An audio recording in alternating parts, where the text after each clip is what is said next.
Good morning everyone. को start किए थे ली चैटलियर प्रिंसिपल का स्टेटमेंट, और ये कब यूज करना, इसका एप्लीकेशन क्या है व्हेन या ड्यूरिंग द केमिकल सिंथेसिस या प्रिपरेशन ऑफ एनी केमिकल, कोई भी कंपाउंड या केमिकल आप बनाते हो लेबोरेटरी में या इंडस्ट्रीज में, तो जो सिंथेसिस का, केमिकल सिंथेसिस का जो मेन एम होता है to obtain a higher yield of product, more product with the minimum expenditure of energy, यानी कम से कम एनर्जी में ज्यादा से ज्यादा प्रोडक्ट फॉर्म होना चाहिए। और अगर ऐसा करना है, और मैक्सिमम जो केमिकल रिएक्शंस होते हैं that is reversible reaction, in that most of the product reactants that can not be converted into product, ज्यादा से ज्यादा रिएक्टेंट का कन्वर्शन प्रोडक्ट पे नहीं होता, तो वो जो प्रोडक्शन बढ़ाना है, प्रोडक्ट का कॉन्सेंट्रेशन बढ़ाना है, तो कैसे बढ़ा सकते, तो that can be increase, yield can be increase by using by adjusting the condition of that reaction, reaction की कंडीशन एडजस्ट करके कैसे, यानी कौन कौन से फैक्टर से चेंज करके आप प्रोडक्ट का कॉन्सेंट्रेशन यानी कन्वर्शन जो है रिएक्टेंट टू प्रोडक्ट आप बढ़ा सकते हैं। एंड उसका जो एक्सप्लेनेशन दिया ली चैटलियर प्रिंसिपल ने, ली Chatelier principal statement that is when system is at equilibrium state, then if it is at equilibrium, when system at equilibrium subjected for the change of concentration, temperature or pressure, अगर उसको system का temperature या concentration या pressure अगर आपने change किया, means system को disturb किया, उसका इक्विलिब्रियम डिस्टर्ब करते हो, then system will adjust itself in such a way that to cancel this change, to cancel this effect of change, यानी जो भी चेंज किया है वो चेंज कैंसल करने के लिए सिस्टम ट्राई करेगी, और उसका जो रिजल्ट मिलेगा जो इक्विलिब्रियम है, और वो चेंज कैसे करेगी सिस्टम,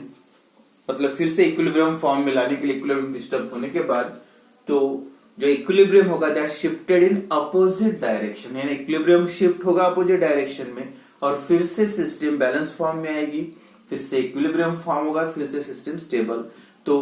कौन कौन से फैक्टर्स है that affect the position of equilibrium, या जो सिस्टम डिस्टर्ब कर, मतलब डिस्टर्ब ट्रेस अप्लाई करने वाले फैक्टर जिससे सिस्टम डिस्टर्ब हो जाते हैं, इक्विलिब्रियम फॉर्म नहीं रहता है, तो कैसे एडजस्टमेंट करते सिस्टम बाद में देखेंगे। तो first factor that is effect of change of concentration, change of concentrations, concentration change करने से क्या इफेक्ट होता है सिस्टम के इक्विलिब्रियम के। For example equilibrium reaction between N2 and H2 gas, N2 plus thrice H2 reversible twice NH3, ये जो reaction है, अमोनिया गैस जो प्रोडक्ट है, और रिएक्टेंट यहाँ पे कौन कौन से, H2 गैस, N2 गैस आदि रिएक्टेंट। तो this reaction is in equilibrium, at equilibrium state,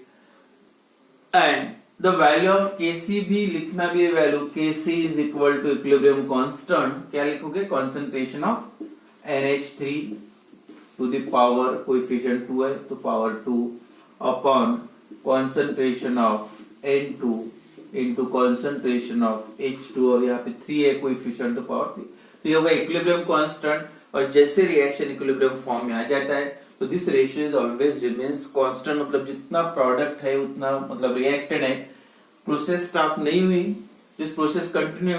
to convert reactant to product, product to reactant, जो कॉन्सेंट्रेशन प्रोडक्ट रिएक्टेंट का उतना ही उतना मतलब कांस्टेंट कॉन्सेंट्रेशन प्रोडक्ट का भी रहेगा। एक बार अगर इक्विलिब्रियम फॉर्म हो जाता है, उसके बाद दोनों का कॉन्सेंट्रेशन कितना भी हो सकता है, 4, 5 या 5, 5, जो भी है concentration that always remains constant when system attain the equilibrium, and this ratio is also fix, इसका जो भी रेशियो रहेगा फिक्स रहेगा, मतलब सिस्टम स्टेबल फॉर्म में,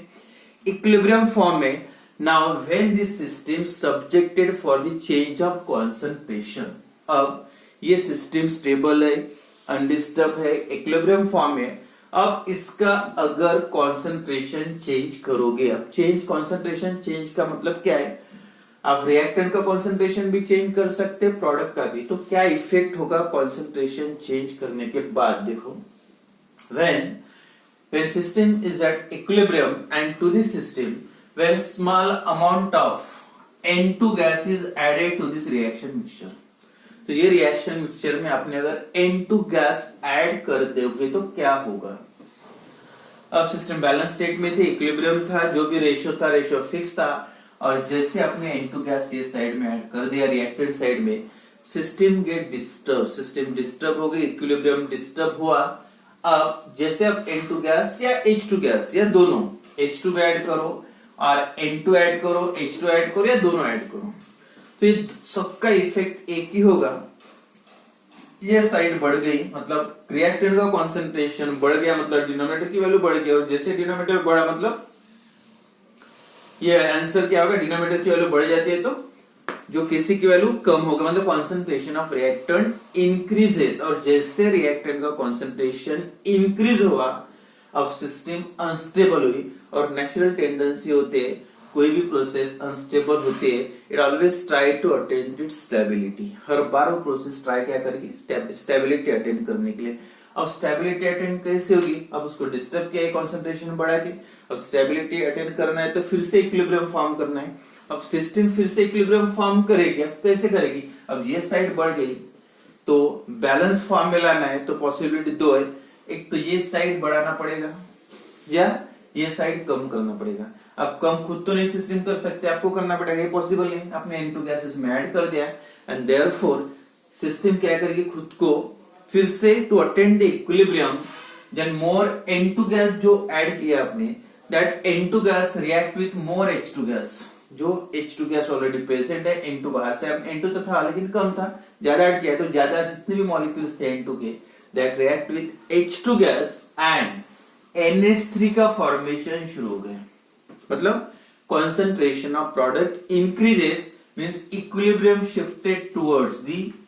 right hand side, मतलब left to right equilibrium shift होना शुरू हो गया, मतलब जितना भी पहले कॉन्सेंट्रेशन था अमोनिया का तो उसका कॉन्सेंट्रेशन बढ़ना शुरू हो जाएगा, मतलब इसमें H2 ऐड करो, N2 ऐड करो या दोनों ऐड करो तो ये साइड बढ़ गई, तो उसका मतलब जिस साइड में डिस्टर्ब किया वो डिस्टर्ब कम करना है, तो अपोजिट साइड में इक्विलिब्रियम शिफ्ट होगा। अब ये शिफ्ट में होने का मतलब क्या है, more reactant react and form the ammonia gas and thus the concentration of ammonia increases, मतलब इसका एप्लीकेशन क्या मिला आपको, फायदा क्या मिला, ऐसा डिस्टर्ब करके सिस्टम को अमोनिया का ईल्ड बढ़ना शुरू हो गया, मतलब अमोनिया का कॉन्सेंट्रेशन रिएक्शन मिक्सचर में बढ़ना शुरू हो जाएगा एंड फिर से न्यू इक्विलिब्रियम फॉर्म होगा। कब, फिर से जैसे आपने फॉर एग्जांपल यहाँ पे इक्विलिब्रियम फॉर्म होता है, कितने 4 और 10 मॉलिक्यूल्स थे रिएक्टेंट साइड के, इसमें से आपने अगर जैसे कितने मॉलिक्यूल्स 6 मॉलिक्यूल प्रोडक्ट रिएक्टेंट के और 4 मॉलिक्यूल प्रोडक्ट अमोनिया की। अब अगर 2 मॉलिक्यूल्स आपने N2 के ऐड कर दे, N2 के 2 मॉलिक्यूल इसमें, तो क्या होगा, 2 मॉलिक्यूल N2 के ऐड के जब ये ज्यादा हो गए तो सिस्टम क्या करे, 2 में से एक मॉलिक्यूल H2 के साथ रिएक्ट होगा और एक मॉलिक्यूल रिएक्ट हो गया, मतलब एक इधर बढ़ाइए 7 हो जाएगा, और एक जो एक्स्ट्रा मॉलिक्यूल है ये इधर जाएगा, मतलब 5। अब पहले जो शुरुआत, अब इक्विलिब्रियम फॉर्म हुआ, मतलब इधर 7 इधर 5, शुरुआत में इक्विलिब्रियम था, डिस्टर्ब करने के पहले कितने प्रोडक्ट के मॉलिक्यूल थे, 4 और रिएक्टेंट के 6 थे। अब सिस्टम को डिस्टर्ब किया, सिस्टम इक्विलिब्रियम ये साइड में शिफ्ट हो गया और फिर से न्यू इक्विलिब्रियम फॉर्म हुआ, तब मॉलिक्यूल का कॉन्सेंट्रेशन देखो, 1 के 4 के जगह पे आप प्रोडक्ट के आपको मॉलिक्यूल कितने मिल रहे, 5, मतलब ये बेनिफिट मिला बाय डिस्टर्बिंग दिस इक्विलिब्रियम। तो इतना याद रखो। या दूसरी पॉसिबिलिटी है व्हेन स्मॉल अमाउंट, मतलब एक पॉसिबिलिटी आइदर बाय इक्विलिब्रियम को फॉरवर्ड डायरेक्शन में शिफ्ट करना है तो क्या क्या करना पड़ेगा, एक तो कंडीशन पता चल गई, either by increasing the concentration of reactant, कोई भी रिएक्टेंट का कॉन्सेंट्रेशन N2 का और H2 का या दोनों का कॉन्सेंट्रेशन बढ़ाने से सिस्टम कौन से डायरेक्शन में शिफ्ट होगी, राइट हैंड साइड में toward the product, forward direction में रिएक्शन शिफ्ट होगा। या दूसरी पॉसिबिलिटी ये भी है, अगर फॉरवर्ड डायरेक्शन में इक्विलिब्रियम को शिफ्ट करना है तो दूसरा option buy decreasing concentration of ammonia. अगर अमोनिया फॉर्म होना शुरू हो गया तो जो भी प्रोडक्ट बन रहा है वो रिमूव करते जाओ कंटेनर से। अब जैसे इक्विलिब्रियम फॉर्म हो गया फिर से 4 और 6। अब अगर 2 मॉलिक्यूल इसके अमोनिया के बाहर निकाल दोगे, अब कितने बचे 2 और ये तो 6 ही रहेगा। अब डिस्टर्ब हो गया सिस्टम, इक्विलिब्रियम फॉर्म में नहीं, तो फिर से सिस्टम क्या करेगी, इक्विलिब्रियम फॉर्म रखे कुछ ज्यादा के मॉलिक्यूल उस साइड में भेजेगी। फिर से एक मॉलिक्यूल अगर या 1-2 मॉलिक्यूल आ जाते तो यहाँ पे ये 2 हो गए, तो फिर से अगर 2 ये साइड में आते हैं तो ये 2 कम हो जाएगी तो 4। इस टाइप से भी 2 मॉलिक्यूल पहले थे, अब 2 मॉलिक्यूल और बढ़ गए, मतलब ये मॉलिक्यूल कितने हुए 4। इस टाइप से आइदर बाय मतलब इक्विलिब्रियम को, ये 2 ही पॉइंट याद रखना है, इक्विलिब्रियम को फॉरवर्ड डायरेक्शन में अगर बाय चेंजिंग द कॉन्सेंट्रेशन, बस 2 ही पॉइंट याद रखना है, बाय चेंजिंग द कॉन्सेंट्रेशन, तो फॉरवर्ड डायरेक्शन में अगर इक्विलिब्रियम को शिफ्ट करना है, ज्यादा से ज्यादा प्रोडक्ट बनाना है, तो आपके पास 2 पॉसिबिलिटी है, either by increasing the concentration of reactant और decreasing the concentration of product. Product का कम करने से या रिएक्टेंट का बढ़ाने से, तो दोनों का जो रिजल्ट मिलता है, the equilibrium shifted in forward direction and concentration of product increases. और उसका अब ये होगा फॉरवर्ड डायरेक्शन में शिफ्ट करना है, तो क्या क्या करोगे, एक तो रिएक्टेंट का कॉन्सेंट्रेशन बढ़ाओ या प्रोडक्ट का कॉन्सेंट्रेशन कम करो by decreasing concentration of ammonia और इंक्रीजिंग कॉन्सेंट्रेशन ऑफ N2और H2, the equilibrium shifted in forward direction. अब अगर वही इक्विलिब्रियम को रिवर्स डायरेक्शन में शिफ्ट करना है, वापस लाना है, मतलब रिएक्टेंट फिर से बनाना है, तो पॉसिबिलिटी क्या बचती है, उल्टा। अब ये डायरेक्शन में शिफ्ट करना है इक्विलिब्रियम को, वापस आना है, तो एक तो अमोनिया का कॉन्सेंट्रेशन बढ़ाओ bye increasing the concentration of product और डिक्रीजिंग द कॉन्सेंट्रेशन, ये कम करो तब भी ये साइड कम होगी, ये बढ़ाओ तब भी ये साइड कमी होगी। ये बढ़ाने से भी या ये कम करने से भी, तो इक्विलिब्रियम इसी डायरेक्शन, मतलब ये कम होगा या बढ़ेगा। अब ऐसा करना है, ये कम होगा, तो अगर ये आप अमोनिया का कॉन्सेंट्रेशन बढ़ाते या ये कम करते, तो इक्विलिब्रियम का डायरेक्शन क्या रहेगा, in reverse direction, in from मतलब साइड, मतलब डायरेक्शन क्या आएगा, from right to left side. तो राइट टू लेफ्ट जाना है, रिवर्स डायरेक्शन में रिएक्शन को लेके आना है, तो either by increasing the concentration of product और decreasing the concentration of reactant, मतलब उसका अपोजिट, तब जो इक्विलिब्रियम का डायरेक्शन जो चेंज होता है in reverse direction, in from right to left. तो इस टाइप से कॉन्सेंट्रेशन का बस ये 2 पॉइंट याद रखना है, ये डायरेक्शन में लेके जाना है, तो ये साइड बढ़ाओ या ये कम करो, ये डायरेक्ट वापस लाना है, ये प्रोडक्ट साइड बढ़ाओ और रिएक्टेंट साइड कम करो। In this way the equilibrium shifted in opposite direction, जिस डायरेक्शन में आप चेंज करोगे उससे अपोजिट डायरेक्शन में इक्विलिब्रियम शिफ्ट होगा। तो इस टाइप से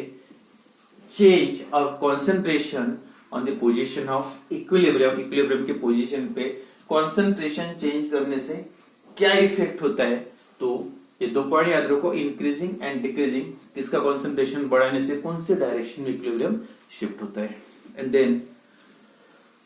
सेकंड पॉइंट है ये होगा effect of change of concentration, then effect of pressure. Effect of pressure number 2, अब प्रेशर चेंज करने से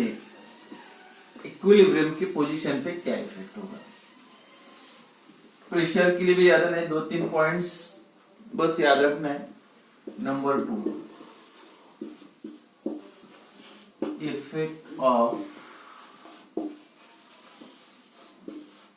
प्रेशर।